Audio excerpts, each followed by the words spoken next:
Hey guys, Casey Magicswell here with the Muse Effect for the week and with Art of Divine Touch. So I've had a request to go deeper into some techniques around astral projection.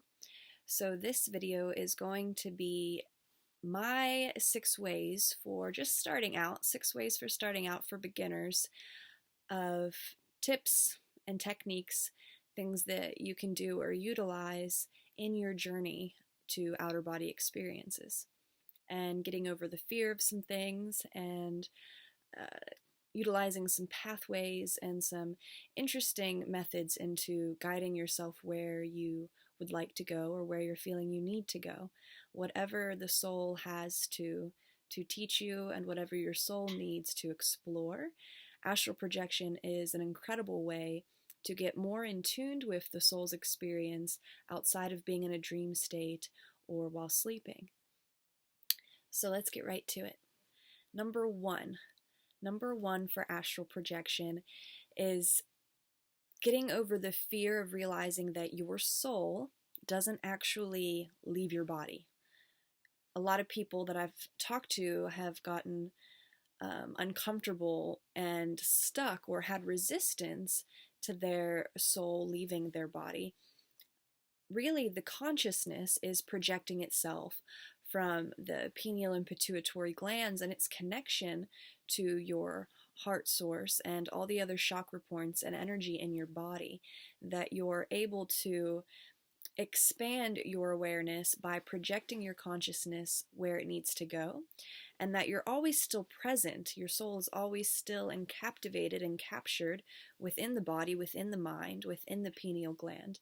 And there's no real fear needed in astral projection outside of facing fears. At any point in time, you have the ability to wake yourself up or consciously bring yourself back into this physical dimension and this reality. So with that, it's good to take a deep breath and realize that you're on this journey and you are projecting yourself somewhere, and not that you are completely a zombie laying there in your bed.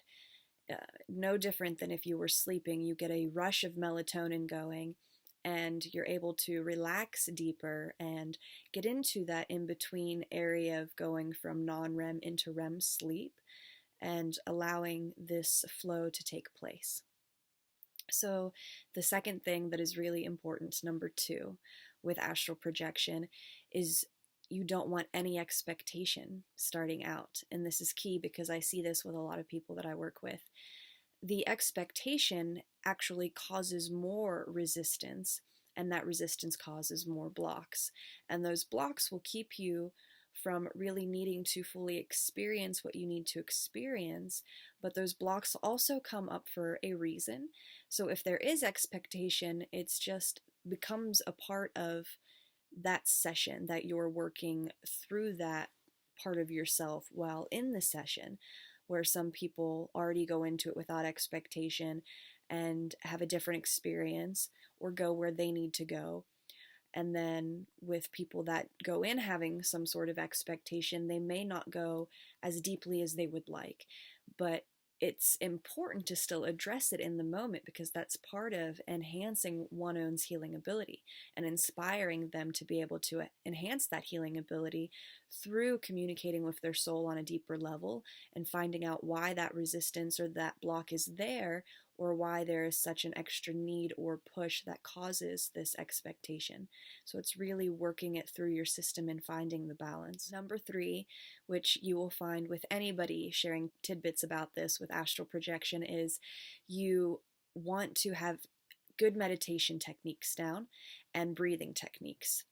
This is where you really get into body-soul oneness. You really connect. Your breath deepens you and continues to ground you in with the earth while raising your vibrational level, that your higher chakras and higher vibrational levels connected to source and galaxy and universe and galactic origins, all of that beautiful essence floating around in the stars, where you can explore, you can really allow yourself to flow if you get into the flow of your breath.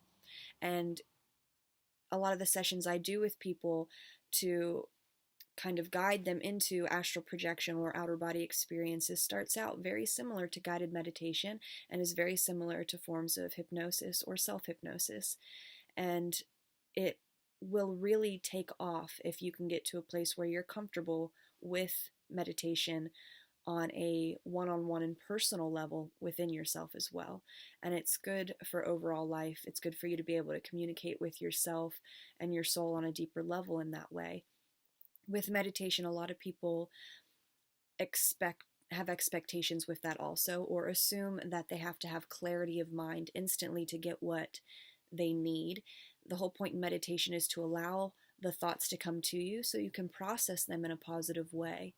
So you don't want to push those thoughts away or feel that you're scatterbrained and it's not working. You want to address the scatterbrain, process it, think about what happened that day, earlier that month, that conversation you had at lunch, whatever it may be. It's good to allow it to come up. As long as you remember to have the awareness of that breath, you're able to breathe through it at a more comfortable pace. Number 4 with astral projection is a lot of people instantly assume you have to imagine your soul coming out of your body. And this really causes a lot of that stuckness and that resistance at first, because they're having trouble envisioning and visualizing their essence or their spirit leaving their body, or have this presumed from pre-told story that that is what is happening, and that's what you will experience when you know that you're actually having an astral projection or an outer body experience. Seeing yourself in third person is one thing. Actually seeing yourself leaving your body or instantly seeing the room that you're in wherever you may be is not actually necessary when beginning. So step number 4 is really about taking yourself on a personal journey, similar to those guided meditation techniques. That way you're not overthinking it and you don't have that expectation or some resistance. So similar techniques that I want to share, or tips that I use with other people that I know are familiar in astral projection meditations, is seeing a cloud of smoke or a cloud of white light or glowing light where you're envisioning or able to picture a hand reaching out to guide you. Now, some people have experienced this naturally on their own and then have also confirmed it with other people that have witnessed this. And it's very much a trusting process between a higher version of yourself and or another being and guide or loved one taking you on this journey and becoming aware and becoming present.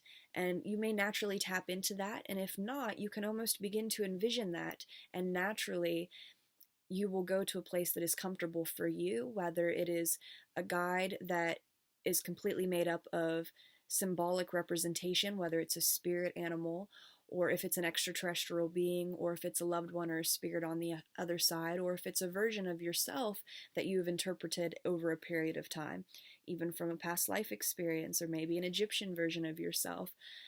It has many possibilities, but the point is that something is there asking you to trust and to guide that soul experience. Another technique that's really good is to take yourself on a journey, imagine a path, and go to that happy place like most people talk about in specific guided meditations to get you to a relaxed and comfortable state to where you can continue to trust what's happening on the journey naturally. You don't want to push this. You want things to unfold naturally and trust in what you are seeing. And that's where we get into number 5, which is trusting in your imagination. And these really go hand in hand to taking yourself on this personal journey without expectation and without assuming that you need to instantly envision your soul leaving your body and the room around you. You can get to that place later once you get really more in tune with yourself and your imagination and your ability to trust what you're seeing. So after number 5 comes number 6, and these all come together really fast. So with number 6 being the last one, the biggest thing after you've taken yourself on this journey and you have this experience, and this will come in small steps and forms, is a level of dream interpretation. Now, this is a third dimensional planet. We are raising to a higher vibrational level into fourth and fifth dimensions. Many of us already live in between those dimensions, experiencing it in different ways. With the dream interpretation, this perspective is because this third dimensional reality is so linear. A lot of our soul experience can't really be comprehended so much here, and we're finding more forms of definition and comprehension that we can relate into this existence, into this reality. But because dreaming is our soul communicating back with us while we're sleeping and allowing us to interpret things that can heal us and evolve us in our daily life, things that we may be going through on an emotional, physical, or spiritual level. So with dream interpretation, with astral projection, it allows you to decipher the symbols and the hidden meanings to things that you may see or feel that you don't want to address or maybe ignore because it seems out of place when really it has a true purpose. And I'll make another video later after this. I've had requests about good ways to dream interpret and forms of dream interpretation that I've studied from other people and kind of broken down into a simple way of doing it to get an idea of how to differentiate between what is symbolic and what isn't symbolic, what is precognitive and what is past life, and how they all tell a story, how all the different symbols or animals or people or locations or reoccurring dreams, how they all have a specific meaning. Can get way, way deep into that into other videos. But with this, just to give a brief run through of our 6 ways to start out for beginners with astral projection, we have number 1, no fear. It's okay. You need trust in yourself and in higher beings guiding you through this experience, and to know that your soul is not leaving your body. Your soul is always with you, and you are projecting yourself into a much more ethereal place to experience life in a different way. Number 2, there's no expectations. Those expectations cause resistance, and that resistance brings up blocks. But if those blocks come up, they still need to be addressed and acknowledged that it's part of the process. And number 3, we want to get our meditation down, our breathing techniques, our body-soul oneness to allow us to center and move through some of the baggage of the last few days or months to get some clarity in projecting ourselves on this journey, which is number 4. You have the ability to see yourself leaving your body and to see the room around you, but you don't have to push yourself to do that if it's not happening naturally. Take yourself on a casual journey to a beautiful place, down a beautiful path, and then allow trust in your imagination. Number 5, trust in your imagination to guide you. And once you get the symbols and the feedback and the story and the visuals and whatever beautiful things happen, or whatever intriguing things happen that may be intimidating at first but need to be learned from, comes in the last, number 6, the interpretation, dream interpretation. For anybody interested in really getting deep with this or being guided through a astral projection, outer body experience type vision quest, or having that some dreams interpreted or just your vision quest interpreted, you can definitely contact me. My information will be in the links below, if not anywhere in the corners right now. And you can find me on Facebook, Instagram under Art of Divine Touch, Casey Magixwell, The Muse Effect, and we'll continue to stay inspired together. So thanks for reaching out, guys. I'm open to questions. Thanks for tuning in.